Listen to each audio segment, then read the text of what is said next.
Bismillahirrahmanirrahim. Respected teachers and dear students, Assalamu alaikum. I am Waqas Ahmed. Today we will discuss about mathematics grade 3.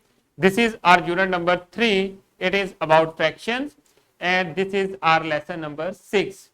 In this lesson we will discuss the SLO, identify equivalent fractions from the given figures. कुछ हमारे पास figures या फिर shapes given होगी या fractions given होगी, उनमें से हम लोगों ने आइडेंटिफाई करना है कि कौन सी इक्विवेलेंट फ्रैक्शंस को टेंस करती हैं। तो अब आ जाएं लेसन प्लान की तरफ। टीचर्स लेसन प्लान हमारे डिस्क्रिप्शन बॉक्स में से डाउनलोड कर सकती हैं। तो प्री असेसमेंट की तरफ आए, ऑब्जर्व करें, every students observe it figures about these figures. ये जो शेप्स हैं, सर्कल्स की शेप्स हैं, इसकी फ्रैक्शन राइट करें फर्स्ट शेप की और दूसरी शेप की फ्रैक्शन राइट करें। देखिए इसकी आप लोगों ने, हर स्टूडेंट ने इंडिविजुअली अपनी नोटबुक के ऊपर राइट करना है और फिर टीचर को चेक करवाना है। सो इसकी क्या बनेगी, 1/2 एंड देन 2/4। इनमें क्या चीज सिमिलर है दोनों शेप्स में? ऑब्जर्व दीज शेप्स और आगे चल के हम लोग डिटेल डिस्कस करते हैं इनके बारे में कि क्या चीज सेम थी इनमें। सो अब आ जाए इक्विवेलेंट फ्रैक्शन, आज के कीवर्ड्स की तरफ या फिर वोकैबुलरी जिनको हम लोग डिटेल डिस्कस करेंगे। फर्स्ट चीज, इक्विवेलेंट फ्रैक्शन क्या होती है। जिस तरह हम लोगों ने प्रॉपर, इम्प्रॉपर, फिर हम लोगों ने कॉमन फ्रैक्शंस देखा, वैसे ही हम लोगों ने इक्विवेलेंट फ्रैक्शंस को देखना है। टू फ्रैक्शंस होंगे, उन फ्रैक्शंस को कंपेयर करना है आपस में, फिर देखना है कि गिवन फ्रैक्शन में से कौन सी आपस में इक्वल है, and then comparing two fractions जिनको कंपेयर करना है, then two fractions which are equal, वो रिकॉग्नाइज करना है उसमें से। तो अब आ जाए नेक्स्ट, इक्विवेलेंट फ्रैक्शंस क्या होती हैं। डेफिनेशंस को आपने याद रखना है। देखें जैसा कि हम लोगों ने सर्कल वाली फ्रैक्शन में राइट किया था, एक थी हमारे पास 1/2 और दूसरी थी 2/4। बार जो सर्कल्स की शेप थी, शेप्स ऐसी थी कुछ। अब दोनों सर्कल्स सेम थे, अगर इन सर्कल्स में से एक पार्ट जो है वो शेड हो जाए तो ये 1/2 बन जाता है। इसी शेडेड पार्ट को और दूसरे को अगेन हम लोगों ने नेक्स्ट 4 पार्ट्स में डिवाइड करें तो ये फ्रैक्शन बन जाती है। इसके 4 पार्ट्स बन जाते हैं और जिसमें से 2 शेडेड है और 2 नॉन शेडेड है। सो फ्रैक्शन जो बनती है वो 2/4 बन जाती है। तो अब आ जाए डेफिनेशन की तरफ। Fractions which are looking different but have same value are called equivalent fraction. ऐसी फ्रैक्शंस जिनकी वैल्यू सेम हो बट देखने में वो डिफरेंट नजर आए, उनको हम लोग क्या कहते हैं, इक्विवेलेंट फ्रैक्शंस। जैसा कि हमारे पास 1/2 था और 2/4 था, इस फ्रैक्शन में वैल्यू है 1/2। जब इस फ्रैक्शन को सेकंड वाली को सिंप्लीफाई करते हैं, 2/2 एंड 4/2, तो ये भी 1/2 बन जाती है। तो इसकी वैल्यू, ये वैल्यू और ये वैल्यू दोनों इक्वल है। सो दीज टू फ्रैक्शंस 1/2 और 2/4 are equivalent fractions.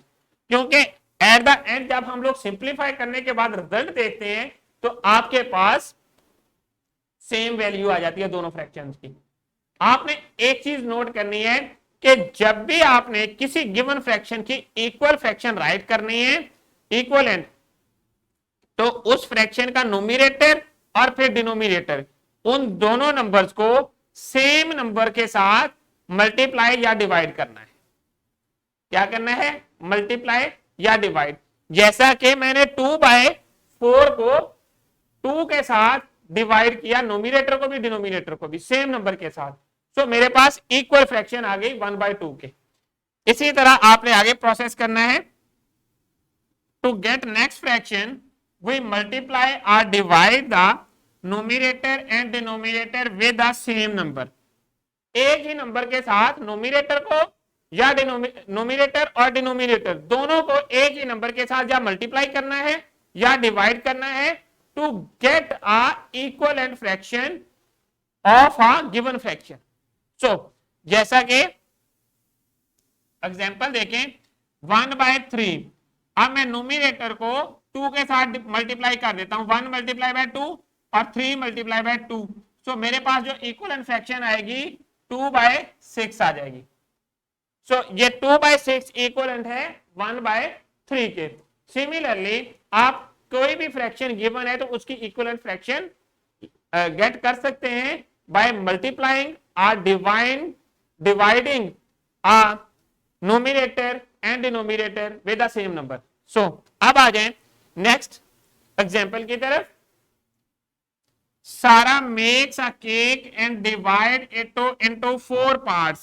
She ate 2/4 of the cake.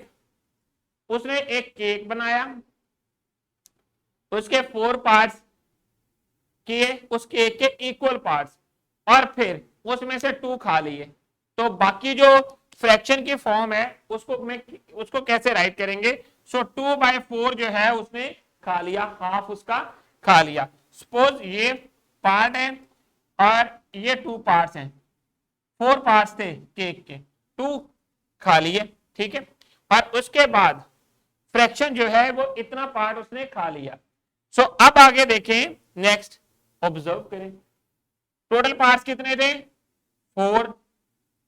2/4 उसने खा लिया.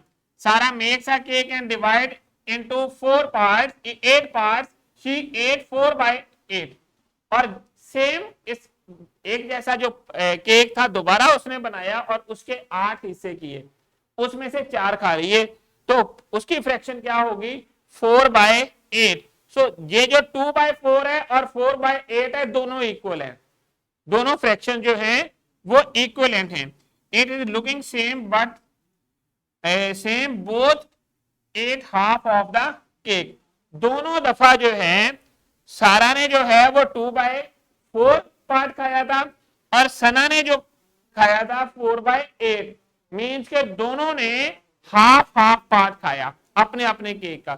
सो बोथ केक, ये 2/4 है और ये 4/8 है.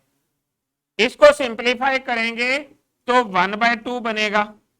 कैसे, इसको 2 के ऊपर डिवाइड कर दे, नोमिनेटर को भी और डिनोमिनेटर को भी 2 के ऊपर डिवाइड कर दे, तो आपके पास 1/2 बन जाएगा.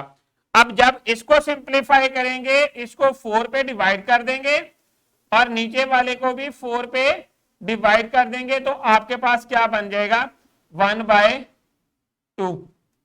सो ये भी 1/2 equal to 1/2. So 1/2 equal to 1/2 same. So दोनों ने, सारा और सना ने सेम जो केक है वो खाया. तो अब आ जाए नेक्स्ट. हर स्टूडेंट ने ये टास्क शीट कंप्लीट करनी है. कंप्लीट क्या करना है ये आपके डिस्क्रिप्शन बॉक्स में गिवन है, आपकी टीचर आपको प्रोवाइड कर देंगी. और हर जो पार्ट है उसमें एक इक्वलेंट फ्रैक्शन के लिए एक नोमिनेटर या डिनोमिनेटर मिसिंग है, वो आपने राइट करना है. जैसा कि पार्ट 1 है 1/2 है और जो है नीचे डिनोमिनेटर 6 है. किस नंबर से 2 को मल्टीप्लाई करेंगे 6 बने 3 के साथ. सो ऊपर भी हम लोग 3 से मल्टीप्लाई करेंगे 1 के साथ. सो जो रिजल्टेंट फ्रैक्शन है वो 3/6 होगी, जो कि इक्वलेंट है 1/2 के. सिमिलरली बाकी के पार्ट्स आपने सारे कंप्लीट करने के बाद अपने टीचर को अपनी टास्क शीट सबमिट करवा देनी है.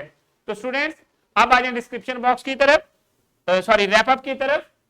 तो आज के लेसन में हम लोगों ने कौन सा एसएलओ डिस्कस किया, comparing 2 fractions and 2 fractions with same values but looking different, and then equivalent fraction जो मेन एसएलओ था वो हम लोगों ने यहां पर डिस्कस किया. तो स्टूडेंट्स अब आ जाए होमवर्क की तरफ.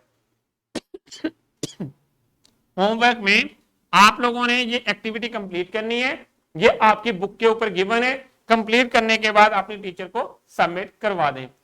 तो अब आ जाए डिस्क्रिप्शन बॉक्स की तरफ। डिस्क्रिप्शन बॉक्स में आप लोगों के लिए लेसन प्लान्स, एक्स्ट्रा एक्टिविटीज और पावर पॉइंट प्रेजेंटेशन अवेलेबल हैं। तो students thank you very much. I hope कि आप लोगों को आज के एसएलओ की समझ आ गई है। इंशाल्लाह we will see in our next lesson with new SLO. अल्लाह हाफिज।